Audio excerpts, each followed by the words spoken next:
And I think that music feeds the soul. And when you've listened to an amazing album or amazing music, especially with other people, sharing it with them in a space like this. And my view is, people, whatever the music is, people love it, and that's wonderful. That's what it's for.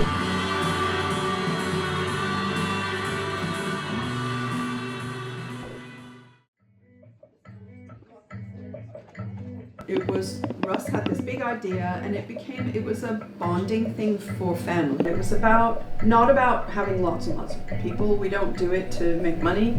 It was about having the right people. It was just like, let's see who turns up kind of thing. And more than 3 years later, here we still are. We wanted to play the first track and then open it out to the group and say, what do you think of that? And it was like crickets and tumbleweeds. They didn't know how to open up and talk about these things. And it took a while for people to get the rhythm with that.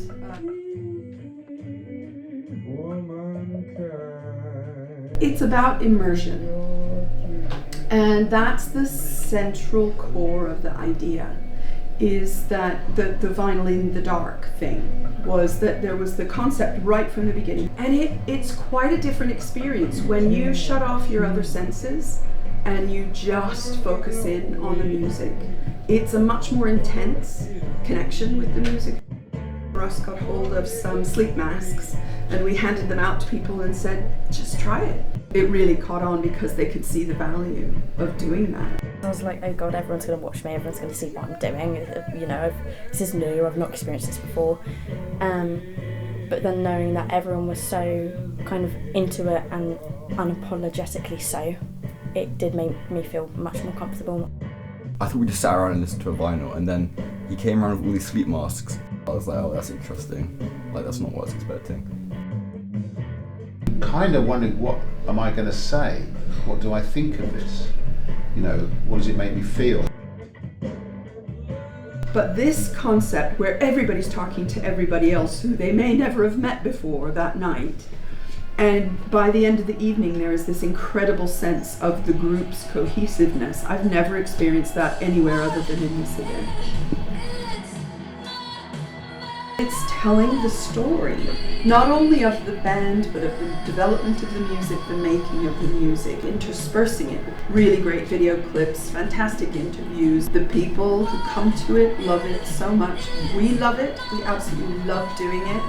And it's so rewarding. To know that there were people that are also passionate about what I was passionate about, and being able to connect with them on such an intimate level without even speaking to them was something that I've never experienced before. I've worked on local government subcommittees to do with third spaces, creative spaces, art spaces, and things in the community.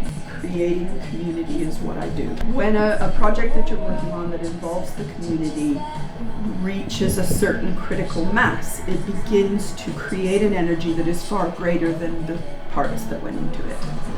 And I think that's what's happened with Vinyl in the Dark. There is nothing else like it. We have a venue which is as much part of that magical formula as anything else. It's what we have here, the atmosphere of the place, the character of the people who run this place. It's a third space, that's right, because you've got home and you've got work, and then there's another space. You know, in our modern world where it's easy to be isolated, it's wonderful to come and just share a lovely, nurturing space with other people and to feel together. We're now on the 27th Vinyl in the Dark, and we're in our 4th year, which is remarkable, really. We will never move, so this is where it is. So there's 35 spaces, and that's it. You know, there's a certain flavor of person who's attracted to this kind of event. And it's made this amazing, you know, we've made a bit of a family with the staff here at the bicycle shop. And it's kind of taken on a life of its own.